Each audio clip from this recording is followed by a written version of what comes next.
भारतीय इतिहास के एक ऐसे राजा थे कि वो इतना ज़्यादा खूंखार हो चुके थे कि वो हर किसी का सर धड़ से अलग कर देते थे, हर किसी को काट डालते थे।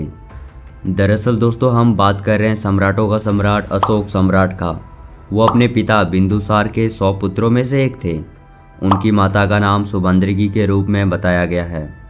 सम्राट अशोक भारतीय इतिहास के एक ऐसे महान शासक थे जिसके तुलना विश्व में किसी से नहीं की जा सकती है।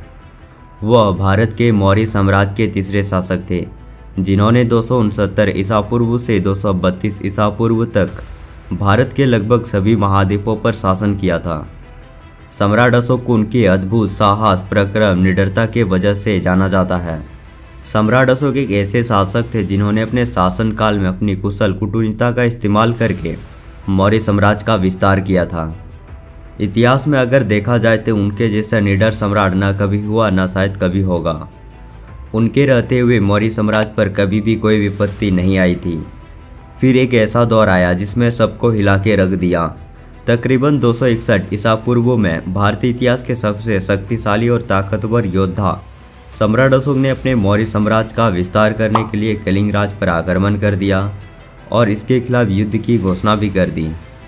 इस भीषण युद्ध में करीब 1 लाख लोगों को बेरहमी से हत्या कर दी गई। मरने वालों में सबसे ज़्यादा संख्या सैनिकों की थी।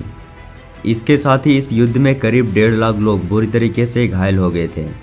इस तरह सम्राट अशोक ने कलिंग पर अपना कब्जा जमाने वाले मौर्य वंश के सबसे पहले शासक तो बन गए, लेकिन इस युद्ध में हुए भारी रक्तपात ने उन्हें हिला के रख दिया। कलिंग युद्ध में उन्होंने कई सैनिक, महिला और मासूम बच्चे को रोते बिखलाते देख सम्राट अशोक का हृदय परिवर्तन हो गया। इसके बाद सम्राट अशोक ने अपने जीवन में फिर कभी युद्ध न लड़ने का खुद से वादा कर लिया और 263 ईसा पूर्व में मौर्य वंश के शासक सम्राट अशोक ने धर्म परिवर्तन का मन बना लिया। कलिंग युद्ध की घटना के बाद सम्राट अशोक ने बौद्ध धर्म को अपना लिया और अपने राज्य में इस धर्म का प्रचार किया और लोगों को जीव और मानव के प्रति दया भाव रहने का संदेश दिया। तो दोस्तों ये छोटी सी जानकारी आपको कैसा लगा कमेंट करके ज़रूर बताना। तो मिलते हैं अगले वीडियो पे, तब तक के लिए बाय बाय दोस्तों।